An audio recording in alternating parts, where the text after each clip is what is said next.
Hello friends, welcome back to my channel Katha Manthan. और आज हम लोग क्लास 12 आईएससी कॉमर्स का chapter 3 classification of business activities का पार्ट 4 शुरू करने वाले हैं, जिसमें हम लोग inter relationship between commerce, trade and industry और इकोनॉमिक बेसिस ऑफ कॉमर्स पढ़ेंगे। इसके बाद हम लोग का ये चैप्टर कंप्लीट हो जाएगा। और अगर आप लोग को इसका इम्पॉर्टेंट नोट्स या शॉर्ट नोट्स चाहिए तो आप लोग प्लीज़ डिस्क्रिप्शन बॉक्स में जाके इंस्टामोजो का लिंक में क्लिक कीजिए। वहाँ जाके आप मेरे बुक्स बाय कर सकते हैं। और अगर आप लोग को इसका इम्पॉर्टेंट एमसीक्यूज़ चाहिए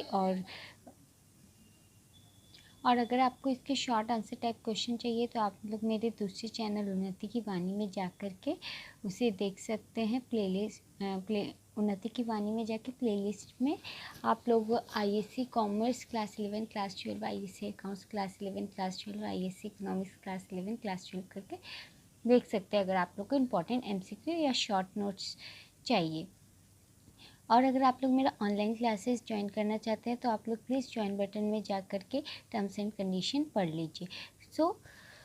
अब स्टार्ट करते हैं हम लोग inter relationship between commerce, trade and industry. अब मैं आप लोग को पहले ये बता दूं कि कॉमर्स के बिना ट्रेड इम्पॉसिबल है, ट्रेड के बिना इंडस्ट्री इम्पॉसिबल है, इंडस्ट्री के बिना कॉमर्स इम्पॉसिबल है, और ट्रेड के बिना ये दोनों इम्पॉसिबल है, कॉमर्स के बिना ये दोनों इम्पॉसिबल है, और इंडस्ट्री के बिना भी ये दोनों इम्पॉसिबल है। मतलब इन तीनों को ही एक दूसरे का सपोर्ट चाहिए। कैसे चाहिए वो भी हम लोग पढ़ते हैं। तो सबसे पहले बोल रहे हैं industry provides goods and services for distribution by commerce. तो इधर क्या बोल रहे हैं कि इंडस्ट्री हम लोग का गुड्स एंड सर्विसेज प्रोड्यूस करते हैं जो कॉमर्स डिस्ट्रीब्यूट करता है। तो अगर industry goods and services produce नहीं करेगा तो कॉमर्स हम लोग का क्या डिस्ट्रीब्यूट करेगा। तो ये एक पॉइंट है कि अगर इंडस्ट्री नहीं रहेगा तो कॉमर्स का कोई काम नहीं है। अब दूसरा point, industrial production is meaningless without the distribution of goods and services by commerce. अब इधर क्या बोल रहे हैं, अगर अब इंडस्ट्री गुड्स और सर्विसेज प्रोड्यूस कर दिया लेकिन कॉमर्स उसको डिस्ट्रीब्यूट नहीं किया तो इंडस्ट्री का वो गुड्स और सर्विसेज प्रोड्यूस करना मीनिंगलेस है। इसलिए जो हम लोग इंडस्ट्री गुड्स और सर्विसेज प्रोड्यूस करते हैं, अगर वो कॉमर्स डिस्ट्रीब्यूट नहीं करेगा तो उसका कोई मीनिंग नहीं। और अगर कॉमर्स डिस्ट्रीब्यूट कर दिया और industry goods and services produce नहीं किया तो कॉमर्स मीनिंगलेस है। इसलिए ये दोनों एक दूसरे के ऊपर डिपेंडेंट है। अब trade provide the necessary support to industry by serving as a link between producers and consumers. Trade provides the base for auxiliary activities such as transportation, warehousing, banking, insurance. तो अब क्या बोल रहे हैं, ट्रेड जो है वो प्रोवाइड करता है नेसेसरी सपोर्ट। कुछ सपोर्ट चाहिए रहता है इंडस्ट्री को ताकि वो प्रोड्यूसर से कंज्यूमर तक पहुंचा सके गुड्स को, with the help of transportation, warehousing, banking, insurance etcetera. Okay, इसलिए ट्रेड भी इम्पॉर्टेंट है कॉमर्स और इंडस्ट्री के लिए। अब इकोनॉमिक बेसिस ऑफ कॉमर्स, इसमें आपको खाली पॉइंट्स याद करने हैं और इसको थोड़ा समझ लेना है। इसमें 3 पॉइंट्स होते हैं, difference in human wants, division of labour, uneven geographical distribution of resources. तो difference in human wants are unlimited whereas resources available to satisfy them are limited. Every customer like to make the best use of his resources as to satisfy his want as far as possible. Commerce makes goods and services available at reasonable prices.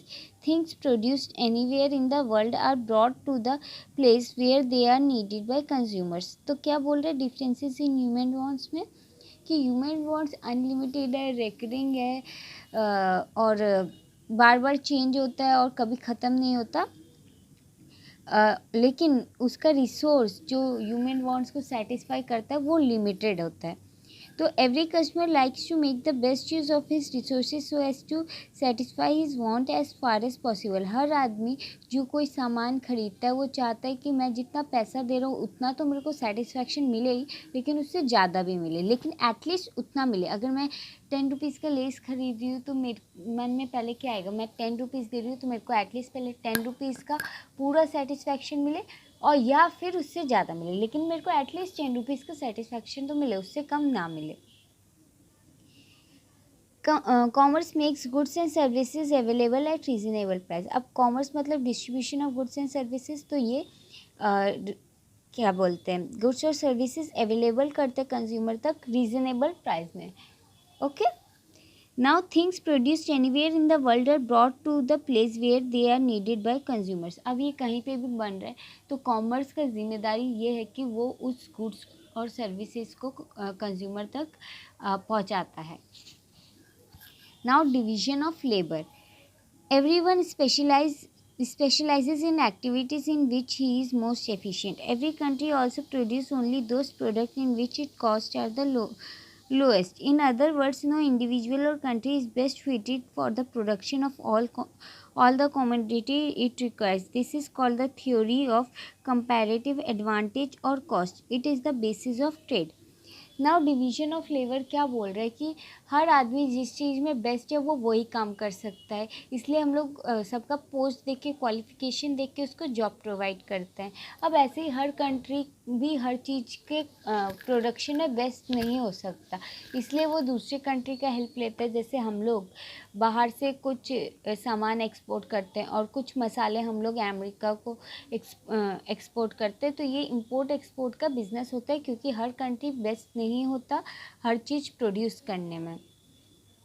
और इस theory को हम लोग क्या बोलते हैं, theory of comparative advantage और cost. तो यह आपको पूछ सकता है ऐसे कि briefly describe the theory of comparative advantage और कॉस्ट, या फिर ऐसे भी पूछ सकते हैं थ्योरी ऑफ कंपैरेटिव एडवांटेज या थ्योरी ऑफ कंपैरेटिव कॉस्ट क्या होता है। According to this theory, every individual or religion or country should concentrate in producing those things which it can produce most efficiently. It should exchange its surplus output with the things it needs but does not produce. The division of labor gives rise to trade and aids to trade.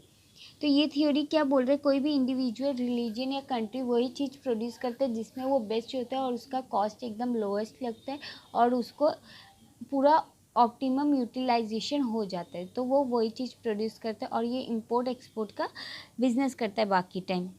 इसी के कारण हम लोग का division of labour होता है जो क्या क्या रिजल्ट करता है, ट्रेड और एड्स टू ट्रेड को। Okay, now uneven geographical distribution of resources. Natural resources are unevenly distributed in different regions and countries. अब natural resources जो है वो unevenly distributed है काफ़ी सारे regions और countries में। A particular region or country cannot produce all its requirements due to non-availability of certain resources. अब क्या बोल रहे हैं, एक पर्टिकुलर रीजन या फिर कंट्री प्रोड्यूस नहीं कर सकता हर रिक्वायरमेंट्स जो अवेलेबल नहीं है कुछ रिसोर्सेज के लिए। For example, petrol is needed in all countries but every country does not have oil field, therefore a region और country obtains those commodity which it can produce itself from other regions और countries. तो इधर एक example लिया petrol का जिसमें वो क्या बोल रहा है कि हर कंट्री पेट्रोल प्रोड्यूस नहीं कर सकता क्योंकि हर कंट्री के पास अपना ऑयल फील्ड नहीं है, तो कुछ कंट्री उसको इम्पोर्ट करते हैं और कुछ कंट्री अपने खुद से ही बनाते हैं। The foregoing description clearly proves that the commercial activities of mankind have originated from economics.